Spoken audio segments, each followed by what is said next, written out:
Big Boss and cook with Comali மூலமா ரொம்ப பாப்புலரான மாதம்பட்டி ரங்கராஜோட முதல் மனைவி ஸ்ருதி ரங்கராஜ் ரீசெண்டா ஒரு அவார்டு ஃபங்க்ஷன்ல அவங்க பேசியிருக்கிறாங்க.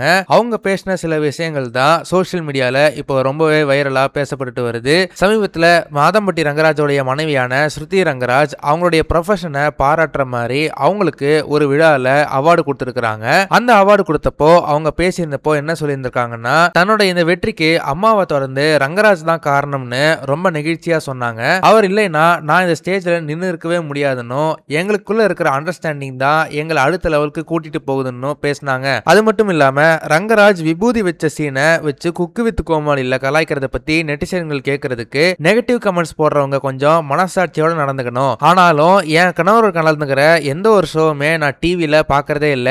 என் வீட்டுல டிவின்றது சும்மா தான் கிடக்குது. அதனால எனக்கு அந்த விஷயங்களை பத்தி பெருசா எதுவும் தெரியாது அப்படின்னும், சோசியல் மீடியாவையும் நான் பெருசா பாக்குறது இல்ல அப்படின்னு சொல்லி அவங்களுக்குள்ள எந்த ஒரு பிரச்சனையும் இல்ல அப்படின்ற மாதிரி அந்த மேடையில பேசியிருக்கிறாங்க.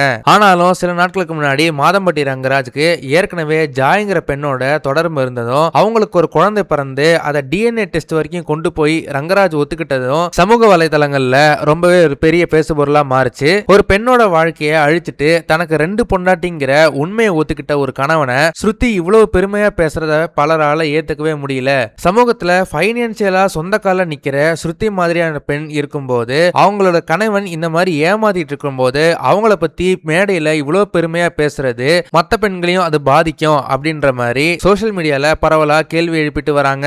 இது அவங்களோட பர்சனல் லைஃப் தான் அப்படின்னாலுமே அவங்க ஒரு பப்ளிக் ஃபிகரா இருக்கிறதுனால இந்த அளவுக்கு விமர்சனங்கள் வந்திருக்கு. இருந்தாலும் இன்னொரு பக்கம் ஸ்ருதி ரங்கராஜ் அவங்களுடைய மனசுல இருந்து இந்த மாதிரி உண்மையா பேசியிருக்காங்களா, இல்லைன்னா மேடைக்கு முன்னாடி அவங்க இந்த மாதிரி ஒரு ஃபார்மாலிட்டியா பேசுறாங்களா அப்படின்னு ஒரு கேள்வி எழும்புது. இந்த விஷயத்தை பார்க்கும்போது உங்களுக்கு என்ன தோணுது அப்படின்றத மறக்காம கமெண்ட் செக்ஷன்ல சொல்லுங்க. இந்த வீடியோ உங்களுக்கு பிடிச்சிருந்தா மறக்காம லைக் பண்ணுங்க, ஷேர் பண்ணுங்க. இதே மாதிரி தொடர்ந்து நிறைய இன்ட்ரெஸ்டிங்கான வீடியோஸ் பார்க்க வி டாக்கீஸ் சேனலை சப்ஸ்கிரைப் பண்ணுங்க.